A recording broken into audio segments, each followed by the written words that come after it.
A hand-stitched quilt is like a coral reef. Both are made of thousands of tiny building blocks. Both can be unfathomably beautiful, and both take forever to make. I'm quilt artist Brent McGee, and I'd like to show you how I hand quilted my own coral reef, one tiny stitch at a time.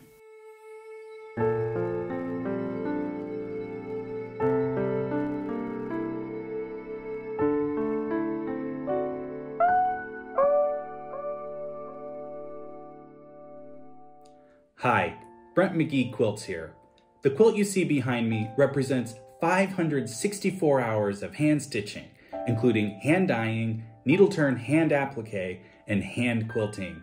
It's the first completed piece in a series of coral reef quilts that I'll be making on this channel. And today, I'd like to tell you the story of how I made this quilt.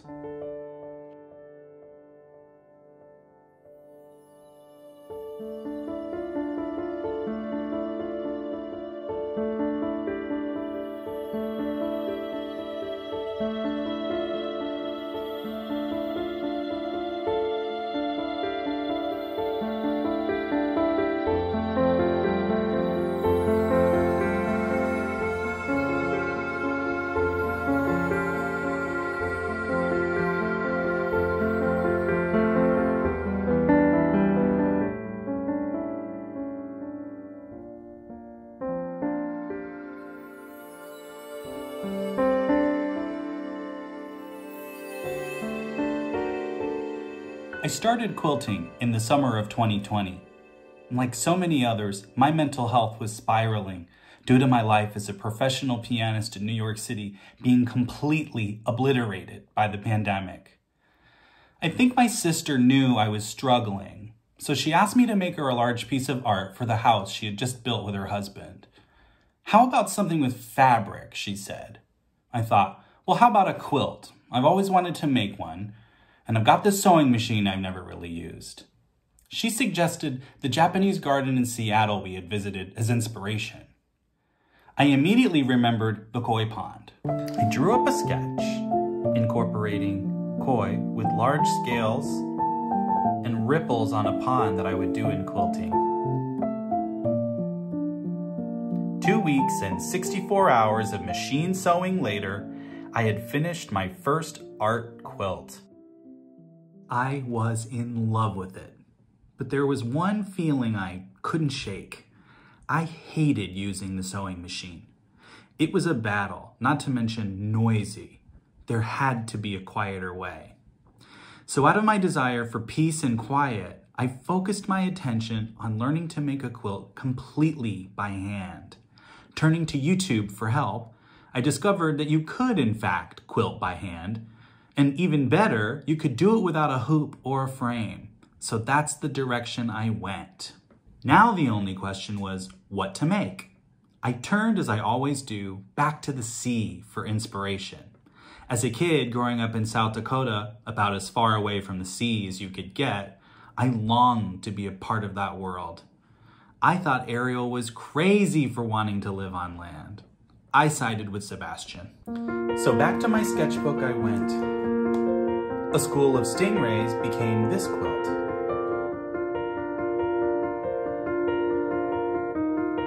A herd of hippos feasting on water lettuce inspired me to make this piece.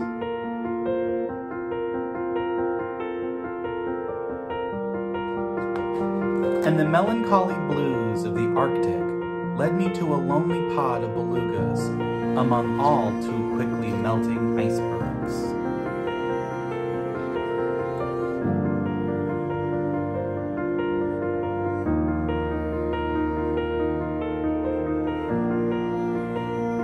I had begun developing a method for making my quilts, first sketching and then dyeing the fabrics, and finally hand-stitching it all together. I also started keeping track in a small notebook of how long each quilt took to make, marking the date and the hours worked each day. The Ray quilt took 110 hours total. The Hippo quilt took 74, and the Belugas quilt took 142 hours. I had obtained my hand quilting sea legs, and now I was ready to tackle the ultimate ocean habitat, the coral reef.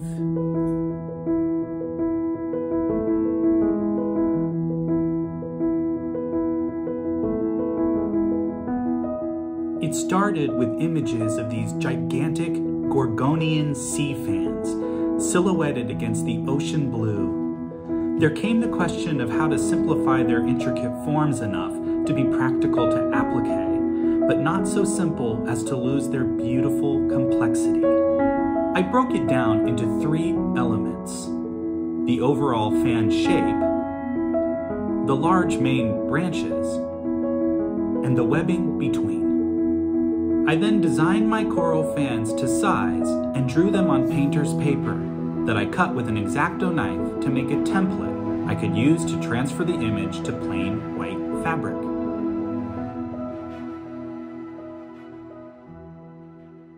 Once the templates were complete, I played around with different layouts for the coral fans. This bed made a nice trial surface to experiment.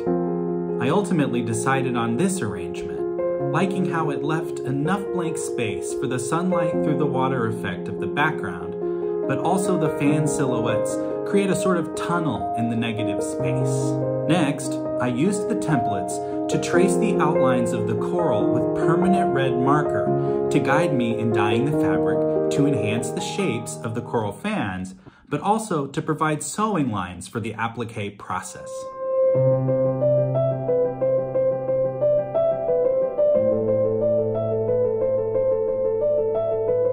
Believe it or not, I used inexpensive RIT dyes and $5 a yard bleached cotton muslin to make this piece.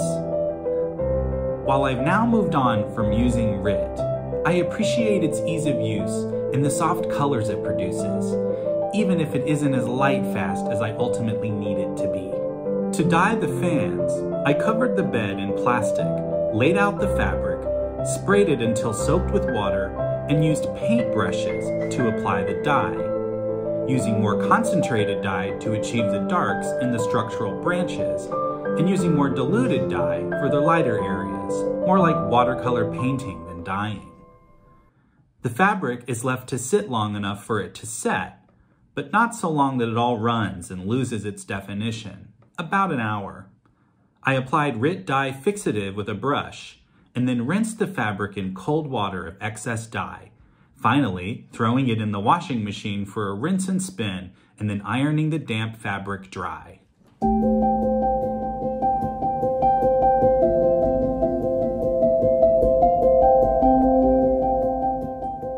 I once again laid out my fabric on the plastic-covered bed and spray soaked it to achieve the wet-on-wet watercolor effect with the dye. Here, you can see these cups filled with various dilutions of the blue dye to create that satisfying gradation from light to dark. Once again, using household paintbrushes, I applied the dye like watercolor, starting with an almost clear dilution of blue, gradually adding more dye as I worked out from the sunspot in the upper left corner. The colors look much more saturated when wet. One of the frustrations of the dyeing process is that you're never quite sure how it will turn out once it's been rinsed and dried. In this case, I actually ended up doing a second layer of dye after rinsing and drying the first time. I knew it could be darker. So here's the final result after rinsing and drying a second time.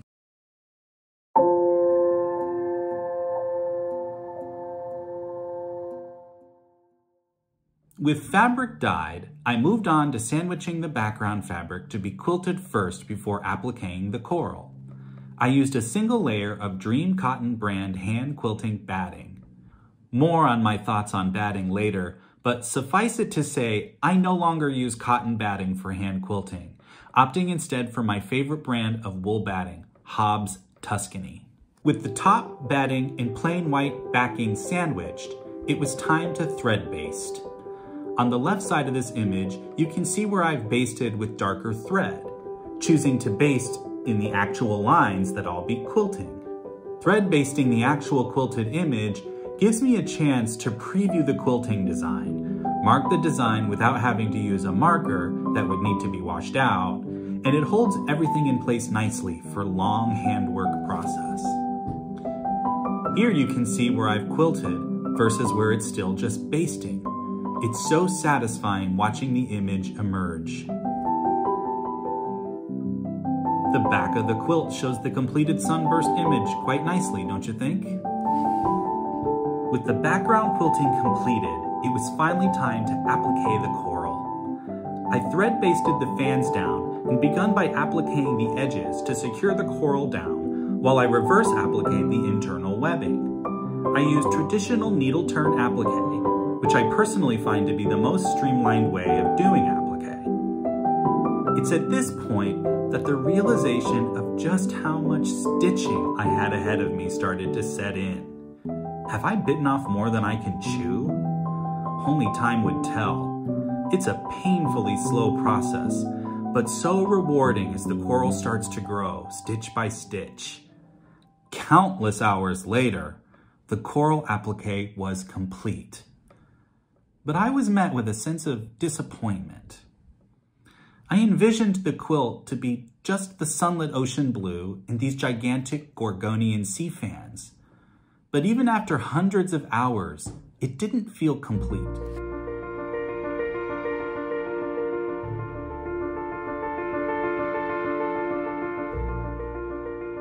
It was like a stage had been set, but there were no actors. So I set out to find my leading players. Parrotfish, a school of colorful parrotfish darting by. I drew up a paper template and did a trial run dye painting a fish. It looks a little weird until it's been appliqued and comes to life. Loving the result, I dyed up a whole school and began playing with different layouts. I was loving the new addition, but it was bothering me that the fish were covering up all the work I had done appliquing the coral. The only way around that would be to have the fish swimming behind the coral. But it was too late. I should have appliqued the fish first, then the coral over that. The only choice I had was to cut the fish into tiny pieces and perfectly match and applique those pieces into the holes in the coral, like the way a stained glass artist would. This proved to be an extremely fiddly, tedious, and time-consuming task. In fact, it took me as much time to applique the fish as it did to applique the coral. But the effect of having the fish swimming behind the fans was beyond worth it. I got to keep my coral intact, and I got my darting school of parrotfish. A win-win for perseverance.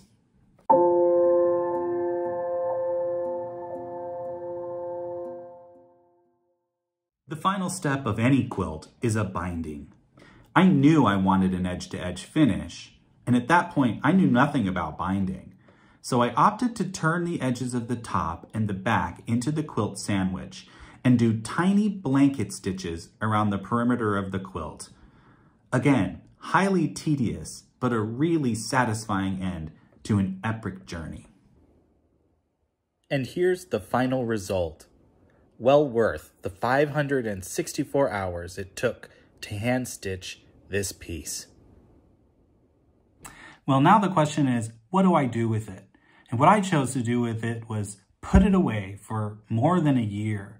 I mean, the stitching wasn't perfect, the applique was okay.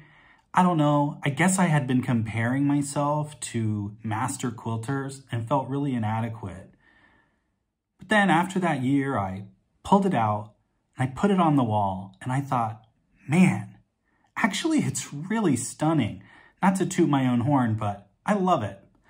So I decided to enter it into a local quilt show where I won first place at the Northern Star Quilters Guild World of Quilts Quilt Show 2023. I won first place in my category, art quilts, landscapes. I was off to the races. Next thing you know, I've entered into the Houston International Quilt Festival, and I just received word that my quilt has been accepted into that show as well. So that'll be happening in November. I hope I win an award, but if I don't, it's the kind of thing where just having your quilt hanging in a prestigious international show like the Houston Quilt Festival is reward enough. Well, that's all for this week's video. I hope you enjoyed it. If you did, consider liking the video and subscribing to the channel. I'll have weekly uploads of what's going on in my studio that week, as well as sit and sews, where I will be sewing in real time and speaking extemporaneously about life and all things quilting. See you next time.